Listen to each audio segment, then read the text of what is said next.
लग्न झाल्यानंतर अवघ्या 5 दिवसातच नवरा आपल्या पत्नीला वारंवार फोन लावतो, पण तिकडून कोणताही प्रतिसाद मिळत नाही. त्यामुळे तो तिला घ्यायला तिच्या माहेरी जातो. मात्र तिथे पोहोचल्यावर त्याला अशी गोष्ट कळते ज्यामुळे त्याच्या पायाखालची जमीन सरकते आणि डोक्यावर आभाळच कोसळते. त्याची पत्नी त्याला स्पष्टपणे सांगते की मला तुझ्यासोबत राहायचे नाही, मला तुझ्याकडून घटस्फोट हवा. तर ती एवढ्यावरच थांबत नाही, तर ती घटस्फोटाच्या मोबदल्यात त्याच्या जमिनीच्या निम्म्या वाट्यावर म्हणजेच 25 एकर जमिनीची मागणी करते. प्रत्यक्षात तिच्या पतीकडे 50 एकर जमीन होती आणि त्यापैकी निम्मी तिला आपल्या नावावर करून घ्यायची असते. अखेर ही पत्नी कोण होती, तिने केवळ 5 दिवसातच घटस्फोटाची मागणी का केली, यामागील संपूर्ण सत्य जाणून घेण्यासाठी व्हिडिओ शेवटपर्यंत नक्की पहा. मित्रांनो, एका छोट्याशा गावात विकास नावाचा एक तरुण राहत होता. त्याच्या कुटुंबात त्याचे आई वडील होते आणि तो त्यांचा एकुलता एक मुलगा होता. विकासच्या वडिलांच्या वाट्याला 50 एकर शेती आली होती, त्यामुळे गावात त्यांना मोठा मान सन्मान होता. विकासने शिक्षण सुरू केले होते, पण त्याचा अभ्यासात फारसा काही रस नव्हता. हे ओळखून त्याचे वडील त्याला म्हणाले की बेटा, जर तुला अभ्यासात रस नसेल तर चिंता करू नकोस, आपल्याकडे पुरेशी जमीन आहे, शेती करून तुला चांगले आयुष्य जगता येईल. विकासलाही हे पटले आणि तो वडिलांसोबत शेती करू लागला. हळूहळू तो मोठा झाला आणि विवाह योग्य वयाचा झाला. विकाससाठी चांगली स्थळे येऊ लागली. गावातील लोकही त्याच्या वडिलांना म्हणू लागले की मुलगा आता मोठा झाला आहे, आता त्याचं लग्न लावून टाका. त्यामुळे विकासचे वडील त्याच्या लग्नाची सोय करू लागले. त्यांना शेजारच्या गावातील माधुरी नावाची मुलगी पसंत पडली. ती रूपवान आणि सुशिक्षित होती. विकासलाही हा प्रस्ताव मान्य होता, त्यामुळे दोन्ही कुटुंबांनी लग्न निश्चित केले. मात्र लग्नाची तारीख वर्षभराने ठरली. विकासने माधुरीला स्पष्ट सांगितले की मी लग्नापूर्वी तुला भेटणार नाही, ना तुझ्याशी फोनवर बोलणार, आपण थेट लग्नानंतरच भेटू. माधुरीलाही हे मान्य होतं, पण 2 महिन्यांनी विकासच्या वडिलांची तब्येत अचानक बिघडली आणि दुर्दैवाने त्यांचा मृत्यू झाला. घरात दुःखाचे वातावरण पसरले. विकास मोठ्या संकटात सापडला. वडिलांशिवाय घर कसं चालवायचं, जबाबदाऱ्या कशा सांभाळायच्या हे त्याला समजत नव्हते. त्याचवेळी त्याच्या नातेवाईकांनी आणि गावातील लोकांनी त्याला अशा काही गोष्टी सांगितल्या ज्या ऐकल्यावर विकासला धक्काच बसला. त्या गोष्टींमुळे त्याला माधुरीशी लग्न करणे अशक्य वाटू लागले. त्याने ठाम निर्णय घेतला आणि माधुरीच्या कुटुंबाला स्पष्ट शब्दात सांगितले की मी तुमच्या मुलीशी लग्न करू शकत नाही. माधुरीच्या कुटुंबाला जेव्हा विकासने लग्न मोडल्याचे सांगितले तेव्हा ते खूपच आश्चर्यचकित आणि चिंतेत पडले. त्यांनी विचारलं की असं काय झालं की तू अचानक लग्नाला नकार देत आहेस. पण विकासने काहीही सांगितलं नाही. त्याला नातेवाईकांनी काही गोष्टी सांगितल्या होत्या, पण त्याला कोणालाही बदनाम करण्याची इच्छा नव्हती. त्याचबरोबर त्याच्या मनात ही भावना खोलवर बसली होती की त्याच्या लग्नाच्या तयारीमुळेच त्याच्या वडिलांचे निधन झाले. त्यामुळे तो मानसिकरित्या खूपच अस्थिर झाला आणि अखेर त्याने लग्न मोडण्याचा निर्णय घेतला. वडिलांच्या मृत्यूनंतर विकासने संपूर्ण घराची जबाबदारी उचलली. आई त्याला जेवण करून द्यायची, तर तो दिवसभर शेतात कष्ट करायचा. पिकं आल्यावर ती विकून तो पैसे मिळवायचा. काळ असाच पुढे सरकत गेला आणि विकास आता 22 वर्षांचा झाला. त्या वयात त्याच्या लग्नाची पुन्हा चर्चा होऊ लागली. गावातील लोक त्याला वारंवार लग्न करण्यास सांगू लागले, पण त्याच्या मनात भीती होती. जर त्याने लग्न केले तर त्याच्या आईलाही वडिलांसारखंच गमवावं लागेल. त्यामुळे तो सर्व स्थळांना नकार देत राहिला. काळ पुढे जात राहिला आणि विकास आता 38 वर्षांचा झाला होता. अजूनही तो एकटाच राहून शेती करत होता आणि त्याची आई त्याला जेवण बनवून द्यायची. मात्र आता त्याची आई वृद्ध झाली होती. तिला नेहमीच थकवा जाणवू लागला होता. तिला आजारपणानेही घेरले होते त्यामुळे विकासला काळजी वाटू लागली. आईसाठी स्वयंपाक करणे, तिच्या औषध पाण्याची व्यवस्था करणे आणि त्याच वेळी शेतीही सांभाळणे हे त्याच्यासाठी खूप कठीण होऊ लागले. यामुळे त्याच्या मनातील लग्नाविषयीची भीती हळूहळू कमी झाली. तो विचार करू लागला की आता लग्न करावं का. काही दिवस तो स्वतःच या विचारात गुरफटला होता. 10-12 दिवस असेच निघून गेले. अखेर एका संध्याकाळी त्याने आईसमोर ही गोष्ट बोलून दाखवली. तो म्हणाला, आई, माझ्या मनात विचार येतोय की मी आता लग्न करावे. तुला काय वाटतं, माझं लग्न होऊ शकेल का? त्याचे बोलणे ऐकून आई काही वेळ शांत राहिली. कारण आधी ती त्याला अनेकदा लग्नासाठी तयार करण्याचा प्रयत्न करत होती, पण त्याने प्रत्येक वेळी स्पष्ट नकार दिला होता. मात्र आता तिचा मुलगा स्वतः लग्नाचा विचार करत होता आणि त्याच्या एकटेपणाची जाणीव तिला होत होती. त्यामुळे तिने आनंदाने उत्तर दिले, अर्थात बेटा, तुझं लग्न होईल. मी गावात आणि ओळखीच्या लोकांमध्ये विचारते, तुला योग्य जोडीदार मिळेल. यानंतर विकासची आई गावातील स्त्रियांशी बोलू लागली. हळूहळू ही चर्चा पुरुषांपर्यंत पोहोचली आणि अखेर एका विवाह जुळवणाऱ्या व्यक्तींपर्यंत ही बातमी पोहोचली. तो अशा लोकांसाठी विवाह जुळवण्याचे काम करायचा ज्यांचे वय जास्त झालेले असे. त्याने विकासविषयी ऐकले आणि विशेषतः त्याच्याकडे 50 एकर शेती आहे हे कळल्यावर तो लगेचच एका मुलीचं स्थळ घेऊन विकासच्या घरी पोहोचला. त्याच्याकडे त्या मुलीचा फोटो होता. विकासने तो फोटो पाहिला आणि पहिल्याच नजरेत त्याला धक्का बसला. मुलगी केवळ 20 वर्षांची आणि खूप सुंदर होती. विकासच्या मनात विचार आला, इतकी लहान आणि सुंदर मुलगी माझ्याशी लग्न का करेल? त्यावर मॅचमेकर म्हणाला, ही तुमची जोडीदार नाही, तर तुमच्या जमिनीशीच तिचं लग्न होत आहे. तिच्या पालकांनी केवळ तुमच्या संपत्तीमुळे हा विवाह मान्य केला आहे. ही गोष्ट ऐकून विकासच्या मनात अनेक विचार उमटू लागले आणि त्याने अखेर त्या मुलीला भेटण्याचा निर्णय घेतला. विकास आपल्या आईला घेऊन थेट त्या मध्यस्थांसोबत सोनियाच्या घरी जातो. तिथे दोन्ही कुटुंब मुला-मुलीच्या लग्नाविषयी चर्चा करतात. सगळ्या गोष्टी ठरतात आणि 2 महिन्यानंतर शुभ मुहूर्त पाहून मोठ्या थाटामाटात विकास आणि सोनियाचा विवाह पार पडतो. लग्नानंतर सोनिया नववधू म्हणून घरात प्रवेश करते. सगळं सुरळीत चाललं होतं. सोनियाचं वागणं अतिशय चांगलं होतं. ती आदर्श पत्नीप्रमाणे प्रत्येक गोष्ट हाताळत होती. हे पाहून विकासची आई देखील खूप आनंदी होती. तिसऱ्या दिवशी सोनियाचे कुटुंबीय तिला काही दिवसांसाठी माहेरी घेऊन जातात. विकास घरी एकटा उरतो. या 3 दिवसात सोनियाने आपल्या प्रेमळ स्वभावामुळे विकासच्या मनात विशेष स्थान मिळवलं होतं. तिच्याशी बोलण्याची, तिला पाहण्याची सवय लागली होती. त्यामुळे ती गेल्यावर तो तिला मिस करू लागतो. सोनिया माहेरी पोहोचली की नाही हे विचारण्यासाठी विकास तिला फोन करतो, पण सोनिया फोन उचलत नाही.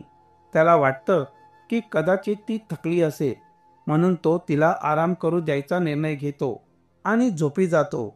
दुसऱ्या दिवशी सकाळी तो पुन्हा सोनियाला फोन करतो, पण यावेळीही ती फोन उचलत नाही. आता त्याला काळजी वाटू लागते. तो वारंवार फोन लावतो, पण काही वेळाने तिचा फोन बंद होतो. हे पाहून विकास अस्वस्थ होतो आणि मध्यस्थाला फोन करून विचारतो, जी मुलगी तुम्ही माझ्यासाठी निवडली ती माझा फोन का उचलत नाहीये?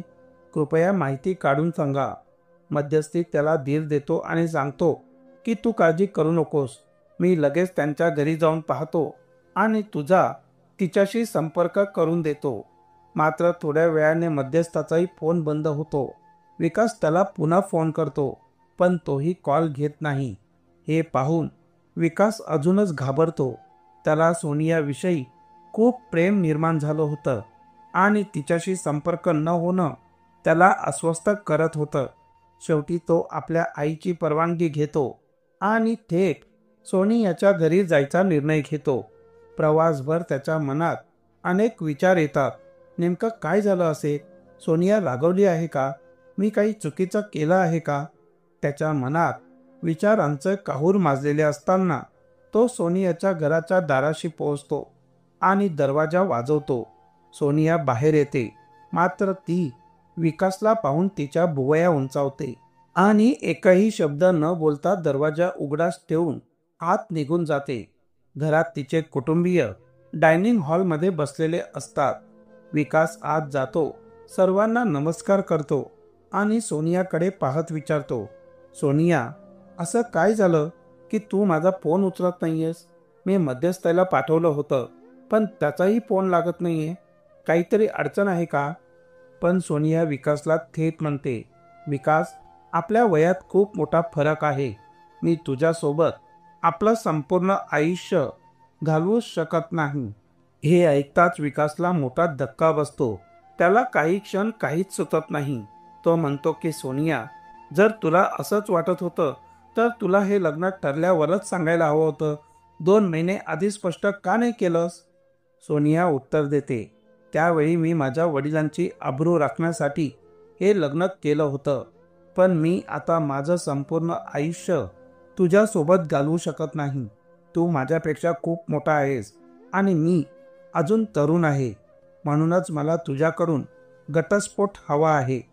हे ऐकून विकास अजूनच हादरतो. तिथे बसलेले सोनियाचे आईवडील आणि नातेवाईक काहीच बोलत नाहीत. विकास त्यांच्याकडे पाहून म्हणतो, तुम्हीच सांगा, ती असं का वागत आहे? जर मी काही चूक केली असेल तर मला सांगा. मी ती सुधारायला तयार आहे, पण तिला समजावा. अशी कृपा करून घाई करू नका. माझ्या घरी माझी वृद्ध आई आहे आणि माझ्याकडे भरपूर जमीन आहे. कोणतीही अडचण येणार नाही. फक्त तिला माझ्यासोबत पाठवा. आम्ही चांगला संसार थाटू. हे ऐकून सोनियाचे कुटुंब म्हणतात, बेटा, आम्ही काय करू शकतो? जेव्हा मुलीने निर्णय घेतला आहे तेव्हा तिच्याच इच्छेप्रमाणे होईल. विकास पुन्हा सोनियाला समजावण्याचा प्रयत्न करतो, पण ती काही ऐकत नाही. शेवटी ती स्पष्टपणे म्हणते की मला घटस्फोट हवा आहे आणि त्या बदल्यात तुझ्या जमिनीचा अर्धा हिस्सा, म्हणजेच तुझ्या 50 एकर जमिनीपैकी 25 एकर जमीन माझ्या नावावर करून द्यावी लागेल. हे ऐकून विकास अजूनच अचंबित होतो. तो म्हणतो की आपल्या लग्नाला अवघे 5 दिवसच झाले आहेत आणि तू आधीच मला घटस्फोटाची भाषा करत आहेस, वर माझ्या जमिनीचा अर्धा हिस्सा मागत आहेस. सोनिया निर्लज्जपणे उत्तर देते, माझ्या पुढचं संपूर्ण आयुष्य माझ्या समोर आहे आणि ते जगण्यासाठी मला काहीतरी आधार हवा. तू माझं आयुष्य उद्ध्वस्त केलं आहेस, त्यामुळे मला तुझ्या जमिनीचा हिस्सा हवा आहे. मी ती विकून माझं आयुष्य नीट जगू शकेन. जर तू ती जमीन मला सहज देणार असशील तर ठीक आहे, नाहीतर आमच्याकडे इतरही मार्ग आहे. आम्ही तुझ्यावर केस दाखल करू आणि कायद्याच्या मदतीने ती जमीन तुझ्या नावावरून माझ्या नावावर करून घेऊ. हे ऐकून विकासच्या मनात विचार येतो, ही तर जवळजवळ संपूर्ण फसवणूक आहे. सोनिया आणि तिच्या कुटुंबियांना फक्त जमिनीचा लोभ आहे. तू काहीही कर, केस दाखल कर किंवा इतर काही, पण माझी जमीन माझीच राही. ती माझ्या वडिलोपार्जित वारशांची आहे आणि मी ती कुणालाही देणार नाही. असं म्हणत विकास तिथून निघून आपल्या आईकडे परत जातो. घरी पोचल्यावर त्याची आई त्याला विचारते, बेटा, सुनबाई तुझ्यासोबत का नाही आली? त्यावर विकास संपूर्ण हकीकत सांगतो आणि म्हणतो, आई, मला वाटतं की ते लोक फक्त पैशांच्या मोहात होते. त्यांनी मुद्दामच हा डाव टाकला. आधी लग्न करून विश्वास संपादन केला आणि आता माझ्याकडून जमीन हिसकावण्यासाठी घटस्फोटाची धमकी देत आहे. हे ऐकून त्याची आई गंभीर विचारात पडते आणि म्हणते की बेटा, हे खरं असू शकतं. तिचं वागणं खूपच चांगलं होतं, इतकं की कुठल्याही मुली इतकं परिपूर्ण कोणी असू शकतं का, असा प्रश्न पडावा. तिचं हे आदर्श वागणं आधीच ठरवलेलं नाटक होतं. असं वाटतंय आपल्यासोबत खूप मोठा धोका झाला आहे. पण विकास म्हणतो, आई, आपल्याला फसवलं गेलं आहे, पण आपली बाजू कोणी ऐकून घेणार नाही. कारण आजकालचा कायदा बहुतांश वेळा मुलीच्या बाजूनेच असतो. त्यांना नेहमीच निर्दोष आणि दुःखी मानलं जातं. विकासची आई त्याला म्हणते की हो बेटा, तू योग्य म्हणतोयस, पण जे होईल ते पाहू. तू आता हे सगळं विसर आणि आपलं आयुष्य शांततेत जग. आईने त्याला आधार दिला. पण विकासच्या मनातून सोनी याची प्रतिमा काही जात नव्हती. तिच्या गोड गप्पा, प्रेमळ वागणं हे सारं आठवत राहायचं. त्याला वाटलं होतं की सोनिया त्याच्या सोबत आयुष्यभर राहील, पण ती तर त्याला फसवून निघून गेली होती. असा विचार करता करता 10-15 दिवस निघून जातात आणि मग अचानक विकासच्या घरी एक नोटीस येते, घटस्फोटाची. हे पाहून तो पूर्णपणे हादरतो. तो आईला हे सांगतो तर तीही चिंतेत पडते. ती म्हणते की बेटा, जर असं झालं तर ते खरंच तुझ्या जमिनीवरचा हक्क मिळवतील. आता आपण काय करायचं? आई आणि विकास दोघंही त्या मीडिएटरला म्हणजेच लग्न जुळवणाऱ्याला संपर्क करण्याचा प्रयत्न करतात. पण त्याला ही आता त्या मुलींच्या घरच्यांनी फसवलेलं असतं. आई मुलगा त्याला शोधून भेटायला जातात. तेव्हा तो म्हणतो की मला यातलं काहीच माहीत नव्हतं की ती मुलगी अशी आहे. मी फक्त तिच्या कुटुंबाची प्रतिष्ठा पाहूनच हे लग्न जमवलं होतं. मला खरंच खूप वाईट वाटतंय. हे ऐकून विकासला समजतं की मीडिएटर निर्दोष आहे. विकास ठरवतो की तो सोनियाच्या विरोधात केस लढेल. पण तो असं काही करायचं ठरवतो की त्याला पैसेही द्यावे लागू नयेत आणि सोनियाची खरी ओळख जगास समोर यावी. आता विकास सोनियाच्या भूतकाळाची चौकशी करू लागतो. त्याच्याकडे तिचे फोटो आणि काही व्हिडिओ आधीच होते. तो शोध घेतो आणि एका मोठ्या गोष्टीचा शोध लावतो. तेव्हा एक धक्कादायक गोष्ट त्याच्या समोर येते. हे सोनियाचं पहिलं नाही तर 4थं लग्न आहे. याआधी तिने 3 लग्न केलेली होती आणि प्रत्येक वेळी ती नवऱ्याला सोडून काहीतरी घेऊन निघून गेलेली होती. ही माहिती मिळवण्यासाठी विकास 100 किलोमीटर लांब एका गावात पोहोचतो, जिथे सोनियाचा जन्म झाला होता. तिथे त्याला समजतं की सोनियाचे आई वडील सतत नवीन शहर शोधून मुलींचं लग्न लावून देत आणि मग काही काळाने तिला नवऱ्यापासून वेगळं करत. 3 वेळा त्यांनी सामाजिक तोडगा काढून पैसे मिळवले होते. पण विकासकडे मोठी जमीन असल्यामुळे आता त्यांनी हे प्रकरण कोर्टात नेलं होतं. हे समजताच विकास त्या 3 पहिल्या नवऱ्यांचा शोध घेतो आणि त्यांना भेटतो. त्यांना विचारताच ते सांगतात की त्यांच्या बाबतीतही हाच प्रकार घडला होता. लग्नानंतर सोनिया सासरी राहिली, पण नंतर माहेरी गेल्यावर परत आलीच नाही. तिने काही ना काही कारणं देऊन त्यांच्यासोबत संबंध तोडले आणि तडजोडीच्या रूपाने पैसे घेतले.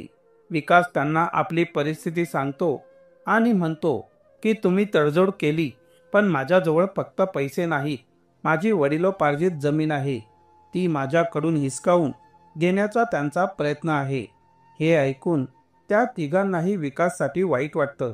ते म्हणतात, हो, आम्हीही याच वेदनेतून गेलोय.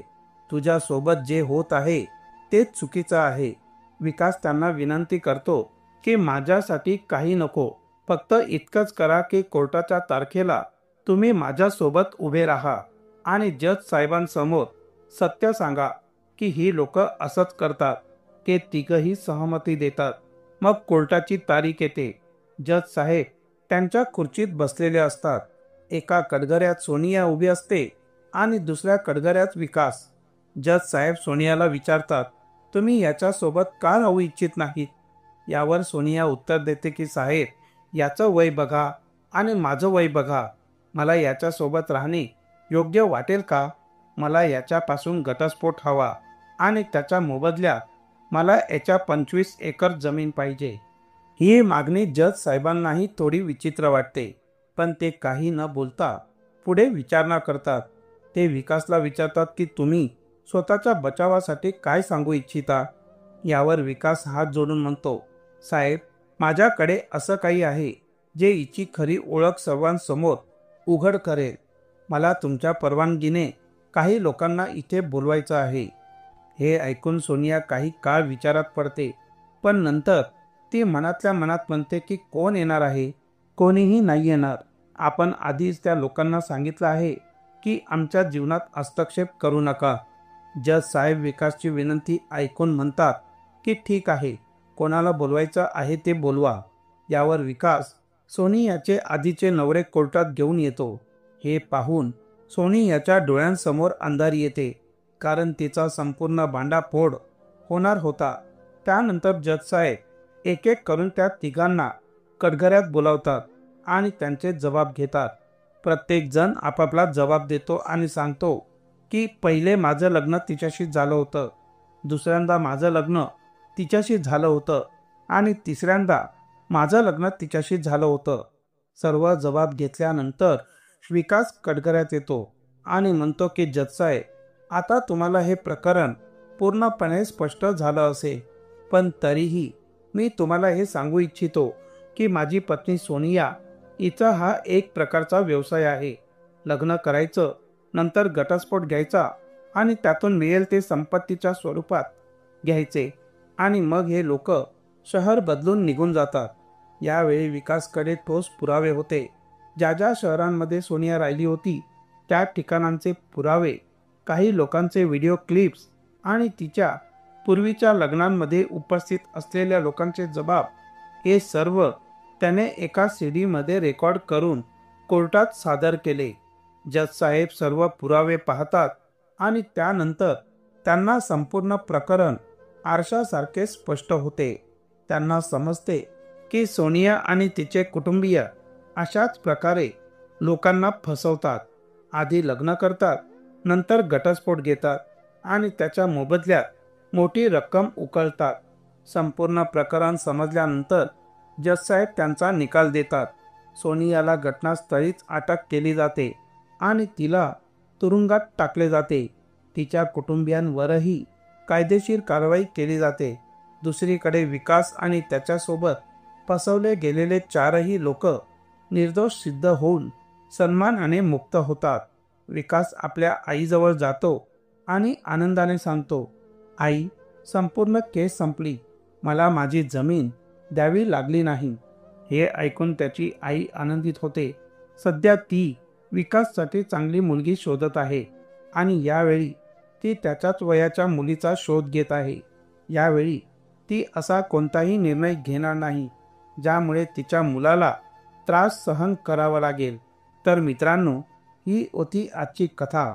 तुम्हाला ही कथा कशी वाटली ते कमेंट सेक्शनमध्ये नक्की कळवा.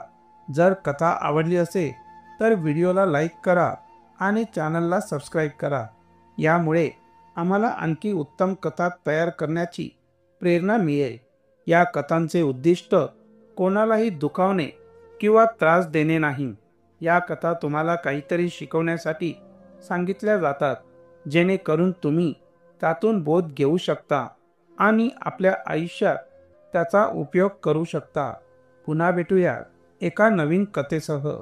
तोपर्यंत जय हिंद, जय भारत. धन्यवाद.